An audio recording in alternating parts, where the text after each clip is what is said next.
واسه دل بریدن از من دیره.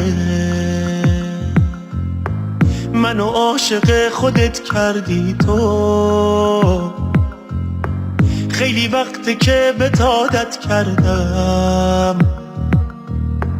با تو میبینم همه دنیا رو، تو برام مثل نفس میمونی. زندگی من به تو وابسته است، جای هیچکی جز تو قلبم نیست. دل عاشقم بهت دل بسته است. تو رو خدا تنهام نذار، تو رو خدا ترکم نکن، تو رو خدا از زندگیم خودتو نگیر کم نکن. نرو تو رو خدا تنهام نذار، تو رو خدا ترکم نکن، تو رو خدا از زندگیم خودتو نگیر کم نکن.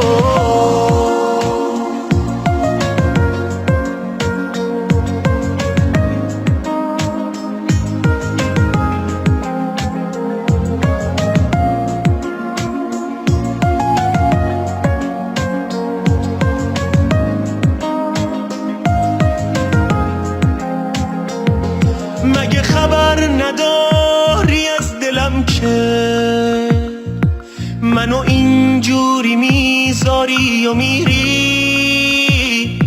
مگه نمیدونی جون منی تو که داری جونمو از من میگیری؟ من از دلتنگی میمیرم عزیزم، عزیز من بمون کنارم. عذاب رفتنت برام عذابم نده، طاقت دوری تو ندارم.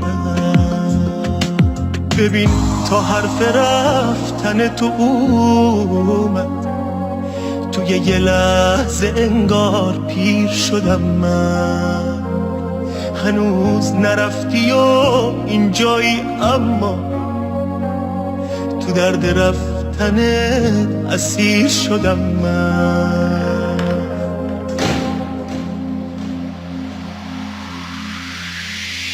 تو رو خدا تنهام نذار، تو رو خدا ترکم نکن، تو رو خدا از زندگیم خودتو نگیر کم نکن. نرو تو رو خدا تنهام نذار، تو رو خدا ترکم نکن، تو رو خدا از زندگیم خودتو نگیر کم نکن.